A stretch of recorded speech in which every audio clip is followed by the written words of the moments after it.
In that same vein, when you write with somebody like Judy Collins or whomever, and now there's two minds in there, is it more difficult to do that? Usually, yes. With Judy, you know, it was it's interesting because she comes obviously from this real folk background, and she's very used to writing in a way where it's just verse after verse after verse with it doesn't really come back to a chorus very often. Um, and so that was a challenge with us, and a lot of the songs for that record, um, you know, I tried to sculpt the music more myself, and then incorporate her lyrics in certain cases. And you can actually hear there's a couple songs towards the end of the record that you can really tell that were Judy, musically inspired by Judy, because they're more of like a 5 or 6 verses and no chorus, and more of like a traditional folk song. Um, so yeah, it can be a challenge to do that. That being said, the biggest challenge when I'm co-writing with anyone is our both of our abilities to be okay with changing things up as we go. You know, Understanding that maybe my idea is not the best idea in this moment, and having and being humble enough to know that in the moment, which is not always the case. Uh, so with Judy, it has been. She has has a lot of respect for what I do, and obviously I do what she does. So it's a good fit as far as songwriting. Well, that was a good question. That was really the next question I was going to bring up, Ted. So you kind of nailed that on the head. Well, we're Well, even now because you got my Beatle question. yeah, I got your real question. um, I have a question about 12 Mondays. I remember years ago, and maybe this gets into the question about writing quick songs. I don't know if it's exactly the same, but years ago, you took on an assignment where you wrote a song, I think every Monday, Hmm. and then you put out a record of 12. You picked 12 of those songs. I believe you went out, if I can remember correctly, and asked the fans what songs they'd like to see on the record. Hmm. I was just wondering how that all came about, and I'm really curious what happened to the other 40 songs. It came about shortly after I had left. I was with Columbia Records for 2 albums and really early in my career.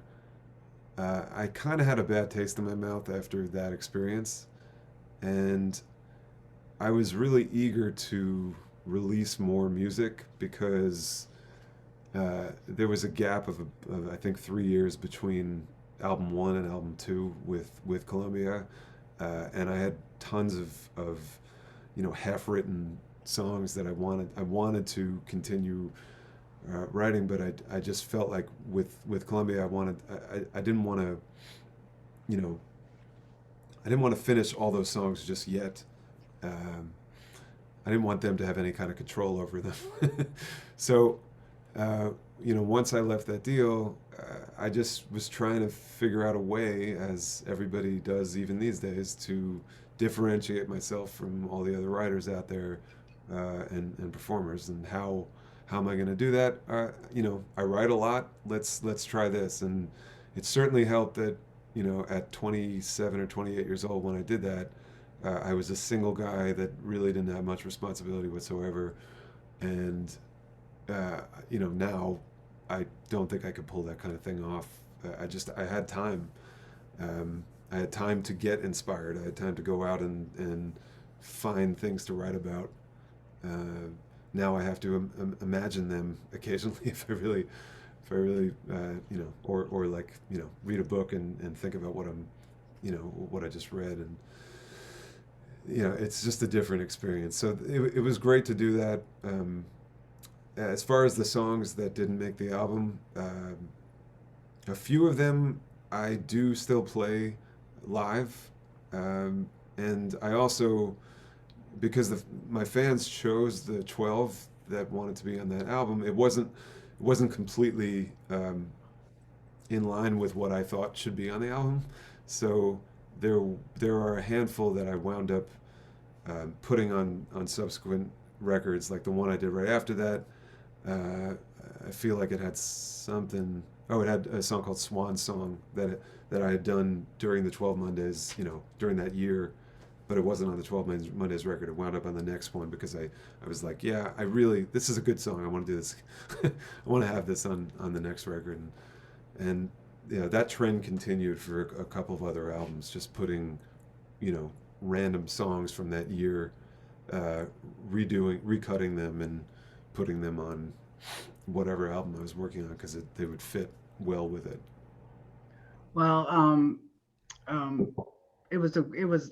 I remember waiting every Monday to see what song you were going to come out with. It was a really quite a undertaking, and it kind of makes me wonder now. You said things have changed a lot with that gorgeous little baby of yours and that you have. Do you find that she inspires you to write any of Yes. the newer songs? Yes. I think that, I mean, she's 2 years old now, and one of those years has been, all about this virus, and it was hard last year to, among other things, I just didn't feel all that inspired to write. Um, I guess because of what was going on or whatever, but I have begun writing more since the year started, since 2021 started, um, and yeah, yes, she has definitely inspired some of the songwriting. Um, it's just a matter of when we can find the time, when I can find the time to do it.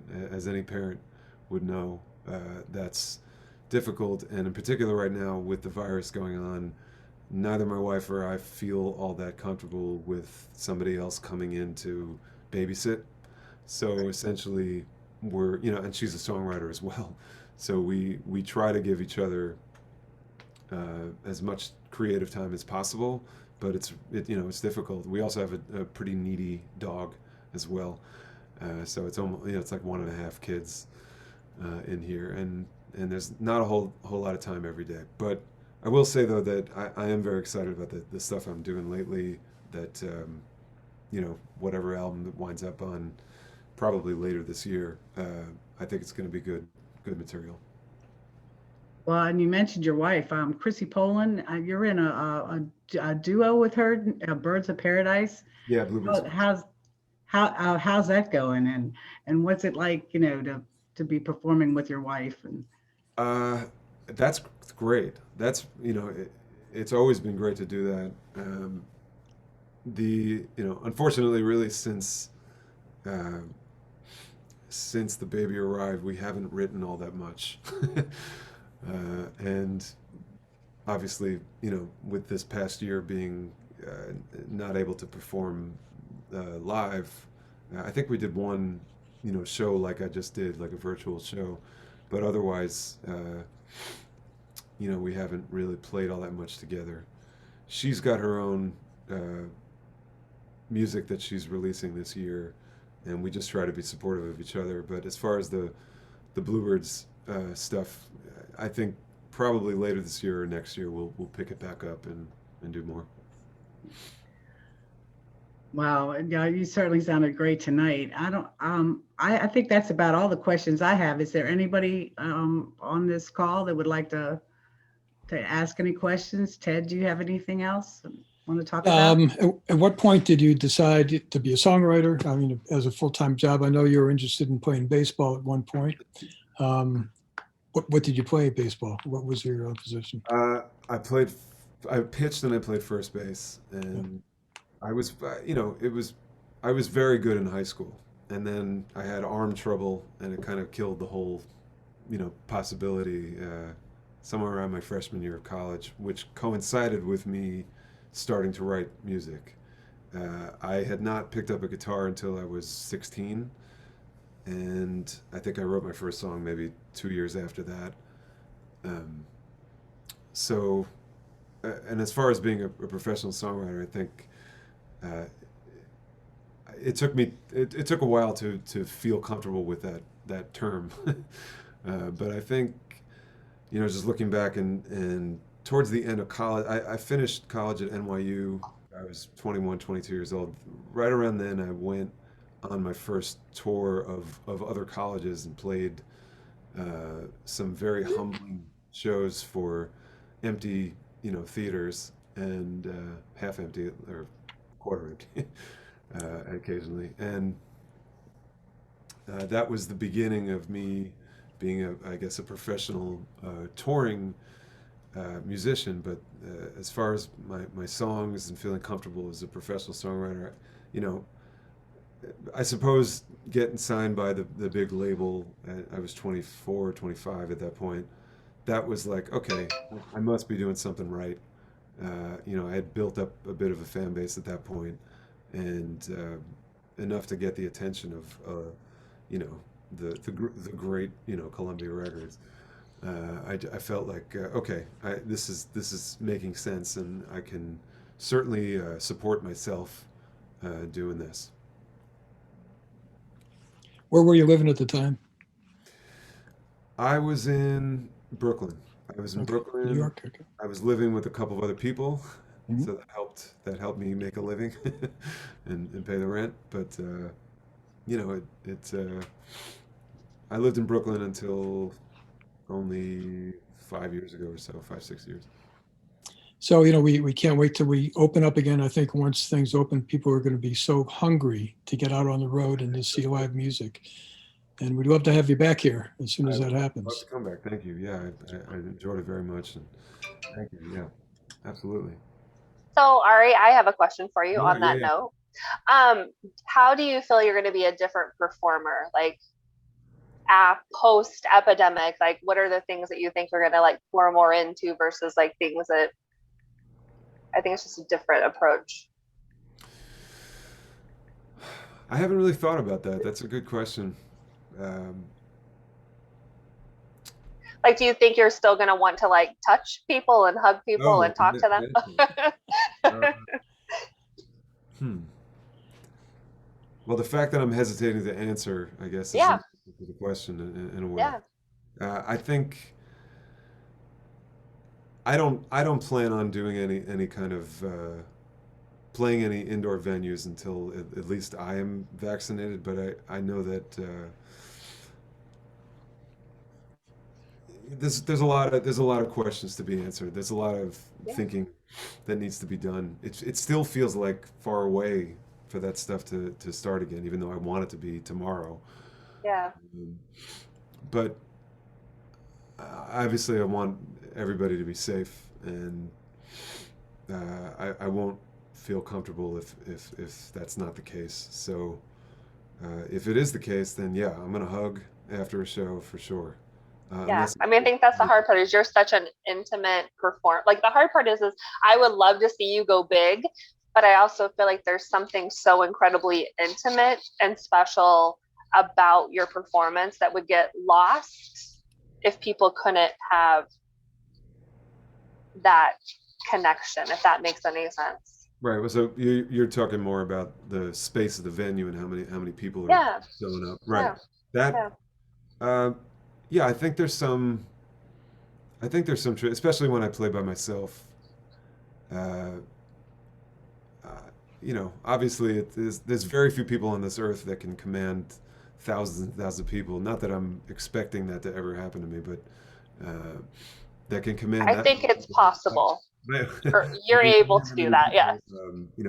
people, with just their voice and their guitar. Um, I do like I love the venues I play, and I'd love to see it grow more than it has. But I agree that there is something nice about, where it's at for everybody that comes to see it. And I feel like there's the boundary is very, very low to none, to um, to connect, and also to meet up after the show and talk about what you just saw, and all that. And I hope that never goes away.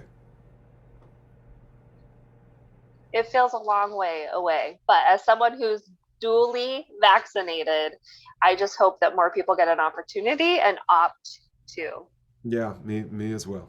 because there's Absolutely. a lot of people who don't want to get vaccinated, and I know. so it's challenging. I just want to get back to normal life. Yeah, that's I guess it's a tricky thing for some people, but I agree. I agree. Well, thanks for doing these. It's much appreciated. Absolutely. Yeah. Well, if anybody else doesn't have any questions, anybody else out there? Ted anymore? If Just not, want to see him down here. I just want to say that I love this part of the program. It's really meaningful, and I learned a lot. And I think this is the way to go in the future in so many respects, because you don't get this in real life. So thank you. You got it. thank you very much, Ari. Thank you, Ted, Nate. You guys are awesome for letting me do this. I really appreciate it. And thank you everybody for joining. And I hope you guys can come back on the 28th for Dan Navarro. And I guess I'll see you soon. Hope to see Thank you, Ari. down here, Everyone Ari. stay safe. Appreciate it. Thank Thanks, you. Bree. Stay safe, everybody. Great night. I'll see you guys. Bye-bye. Bye now. Good night.